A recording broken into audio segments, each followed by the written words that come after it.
Assalamualaikum warahmatullahi wabarakatuh.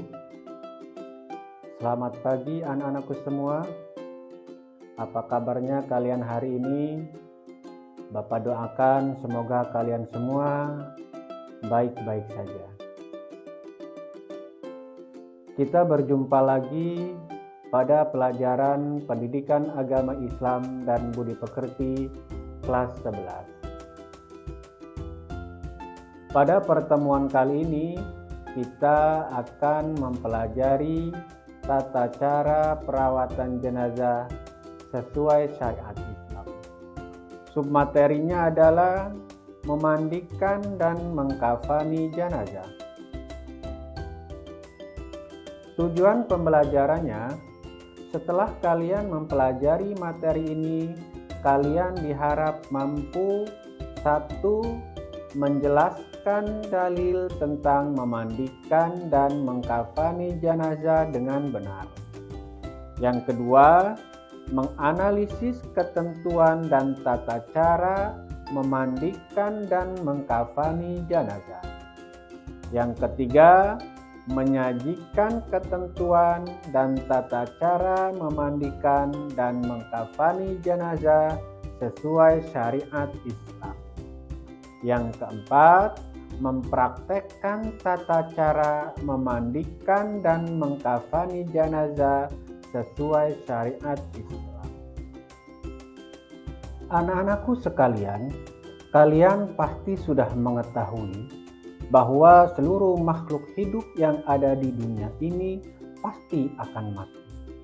Sebagaimana firman Allah Subhanahu wa Ta'ala dalam Al-Quran surat Ali Imran ayat 185 yang berbunyi, Bismillahirrahmanirrahim, kullu nafsin dha'iqatul maut, yang artinya setiap yang bernyawa pasti akan merasakan mati.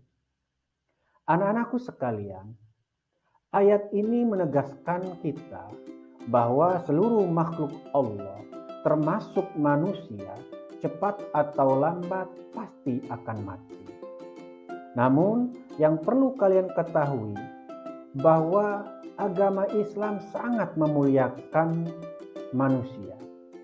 Sehingga ketika manusia pun meninggal dunia, Islam mewajibkan orang-orang yang masih hidup untuk mengurusinya. Lalu apa saja kewajiban seseorang atau orang-orang Islam terhadap jenazah? Kewajiban seorang muslim terhadap jenazah ada 4. Yang pertama memandikan, yang kedua mengkafani, yang ketiga menyolatkan, dan yang kelima menguburkan. Hukum mengurusi jenazah adalah fardu kifayah. Artinya, jika sudah dilaksanakan oleh sebagian orang, maka sebagian yang lain terbebas dari dosa. Namun, apabila tidak ada yang melakukannya, maka semuanya akan mendapatkan dosa. Memandikan jenazah. Syarat jenazah dimandikan. Syarat jenazah dimandikan, yang pertama, didapati tubuhnya walaupun hanya sebagian. Hal ini terjadi pada jenazah yang mengalami kecelakaan. Jika masih ada lukanya, maka bersihkan terlebih dahulu, dan itu jika memungkinkan. Yang kedua, si jenazah bukan karena mati syahid atau mati dalam peperangan membela agama Islam. Dan yang ketiga, jenazah beragama Islam. Syarat-syarat orang yang memandikan. Syarat orang yang memandikan yang pertama haruslah beragama Islam, berakal dan baligh. Dan syarat yang kedua adalah berniat memandikan jenazah. Yang ketiga, memiliki kepribadian jujur dan soleh, terpercaya dan juga amanah. Syarat selanjutnya adalah mengetahui hukum memandikan jenazah serta dapat menjaga aib jenazah itu sendiri. Yang kelima, jenis kelamin sama. Artinya, jika jenazah laki-laki, maka yang memandikan haruslah laki-laki.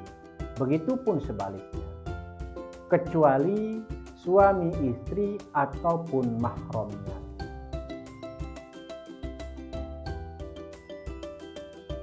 Tata cara memandikan jenazah. Tata cara memandikan jenazah yang pertama, jenazah dimandikan di tempat yang tertutup. Yang kedua, jenazah dibaringkan di tempat yang tinggi, seperti dipan, meja, ataupun yang lainnya. Yang ketiga, jenazah ditutup dengan kain yang melindungi seluruh tubuhnya, agar auratnya tidak terlihat. Dan yang keempat, niat memandikan jenazah sambil menyiram air ke seluruh badan secara merata dari kepala sampai ke kaki. Dan disunahkan hitungannya ganjil dan mendahulukan anggota badan yang sebelah kanan.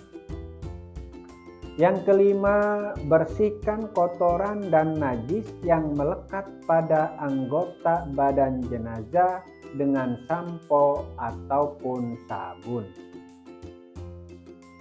Yang keenam, keluarkan kotoran yang ada di dalam perut jenazah dengan cara menekan bagian bawah perut jenazah sambil diangkat sedikit bagian kepala dan badannya. Yang ketujuh, bersihkan gigi, lubang hidung, lubang telinga, celah ketiaknya, celah jari tangan, kaki, serta rambutnya. Yang kedelapan, mewudukan jenazah. Mewudukan jenazah sebagaimana wuduknya orang yang akan melaksanakan sholat. Dan itu dilakukan setelah semuanya bersih. Yang kesembilan, bilaslah dan siramlah tubuh jenazah dengan larutan kapur barus dan harum-haruman. Hadis Nabi tentang memandikan jenazah.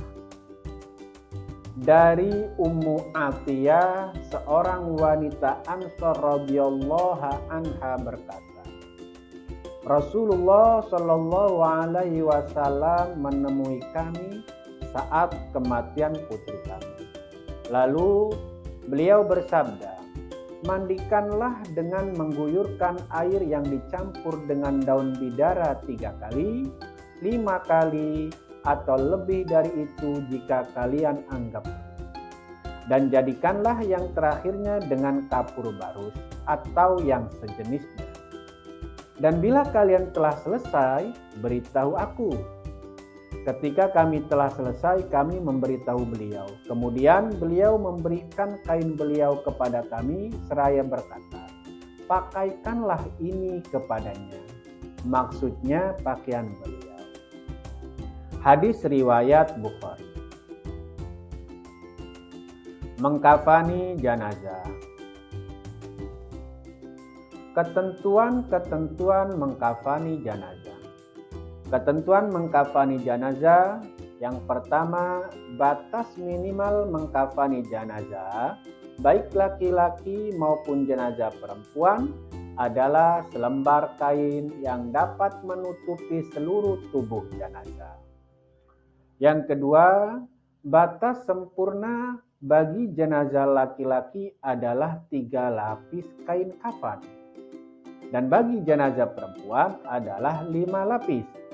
Terdiri 3 lapis kain kafan ditambah kerudung dan baju kurung.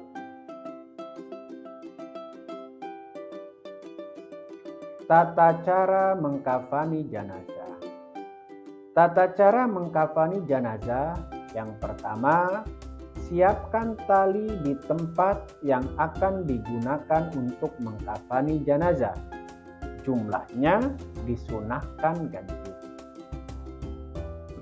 Lalu yang kedua, bentangkan kain kafan sehelai demi sehelai yang paling bawah lebih lebar dan luas, serta setiap lapisan diberi kapur barus.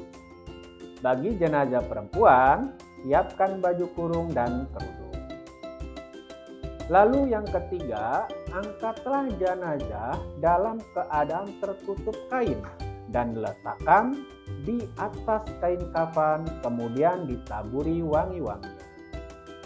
Yang keempat, tutupilah lubang-lubang yang ada di dalam tubuh jenazah, seperti lubang hidung, lubang telinga, lubang mulut, kubul dan dubur yang mungkin masih mengeluarkan kotoran, ditutupi dengan kafan.